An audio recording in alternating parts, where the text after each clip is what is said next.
दोस्तों भले ही बॉलीवुड के सुपरस्टार विनोद खन्ना हमारे बीच नहीं है, लेकिन उनका अभिनय भी आज भी लोगों के दिलों में जिंदा है। अपने शानदार व्यक्तित्व और बेहतर अभिनय के दम पर उन्होंने लगभग 4 दशकों तक फिल्म इंडस्ट्री में काम किया। उन्होंने अपनी फिल्मों में एक खलनायक, एक नायक, एक आम आदमी, एक पुलिस निरीक्षक और ना जाने कितने किरदारों को जिया। दोस्तों आप विनोद खन्ना के बारे में सबको जानते होंगे, लेकिन क्या आप उनकी वाइफ के बारे में सबको जानते हैं? अगर नहीं तो हम आपको आज के वीडियो में विनोद खन्ना की वाइफ के बारे में बताएंगे कि आखिर वो कैसी दिखती है, क्या करती हैं, कहाँ रहती हैं। तो चलिए बढ़ते हैं अपनी वीडियो की तरफ। लेकिन दोस्तों आगे बढ़ने से पहले वीडियो को लाइक और चैनल को सब्सक्राइब करना बिल्कुल ना भूलिएगा। बॉलीवुड के मशहूर एक्टर विनोद खन्ना का जन्म 6 अक्टूबर 1946 को पाकिस्तान के पेशावर में हुआ। भारत पाकिस्तान के बंटवारे के समय उनका परिवार पेशावर से मुंबई आ गया। खन्ना को विज्ञान में काफी गहरी रुचि थी। उनके पिता चाहते थे कि वह बिजनेस में हाथ बटाएं, क्योंकि वह एक कारोबारी थे। इस बीच वे अपने कॉलेज के थिएटर ग्रुप में शामिल हो गए, जहां उनकी मुलाकात उनकी होने वाली पत्नी गीतांजलि से हुई। वो मॉडल बनना चाहती थी। विनोद को पहली नजर में उनसे प्यार हो गया।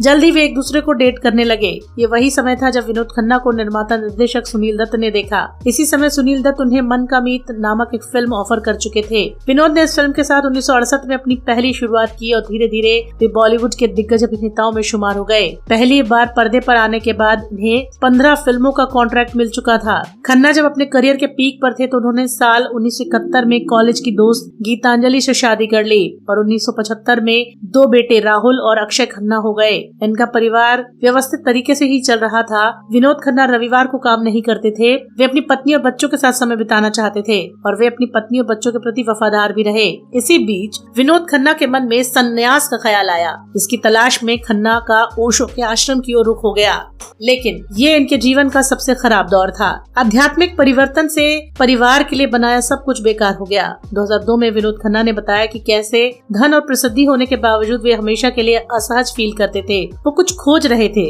जो उन्हें ओशो के आश्रम तक ले गया। जल्द ही विनोद खन्ना ने ओशो पंथ से इतना आध्यात्मिक जुड़ाव कर लिया कि उन्होंने अपने करियर को छोड़ दिया और आश्रम के काम देखने यूएसए चले गए। इसके बाद उनकी अपनी पत्नी गीतांजलि से दूरी बढ़ने लगी। हालांकि वो फोन पर परिवार से बात करते थे। बच्चे अपने पिता को बहुत प्यार करते थे। गीतांजलि ने उन्हें समझाने की बहुत कोशिश की कि लड़कों के लिए दुनिया का सामना करना मुश्किल है, जो हमेशा उनके पिता के ठिकाने के बारे में सवाल करते हैं। यही वजह थी कि 1985 में गीता और विनोद अलग हो गए। 1987 में जब वो दोबारा इंडिया लौटे तब उनके पास न रुतबा था न पैसा, यूं कहे उनके पास कुछ नहीं था। मीडिया रिपोर्ट्स के मुताबिक उस दौर में विनोद खन्ना को तमाम आर्थिक मुश्किलों का सामना करना पड़ा। जब उन्होंने फिल्म जगत के दोस्तों का रुख किया तो उनके दोस्तों ने उनका खुले हाथों से स्वागत किया और धीरे धीरे चीजें पटरी पर आ गयी। फिर कुछ दिनों बाद उनकी मुलाकात मशहूर बिजनेसमैन सरयू दफ्तरी की बेटी कविता से हुई और आगे चलकर ये एक दूसरे को डेट करने लगे।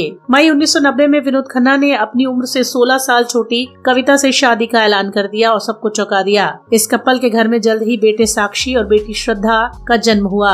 1990 के बाद विनोद खन्ना का जीवन पटरी पर तो लौट आया, लेकिन फिर वो रुतबा नहीं हुआ जिसे अचानक छोड़कर वे सन्यासी बनकर गए थे। हालांकि विनोद अपने परिवार के साथ खुशी खुशी जीवन का लुत्फ उठाने लगे थे, लेकिन 27 अप्रैल 2017 को वो मनहूस दिन आया जब विनोद खन्ना लंबी बीमारी के बाद उनका निधन हुआ। सुपरस्टार विनोद खन्ना हमेशा के लिए दुनिया से रुखसत हो गए। फिलहाल उनकी यादें लोगों के दिलों में जिंदा हैं। तो दोस्तों आपको विनोद खन्ना की कौन सी फिल्में सबसे ज्यादा पसंद आई, हमें कमेंट सेक्शन में कमेंट करके जरूर बताएं।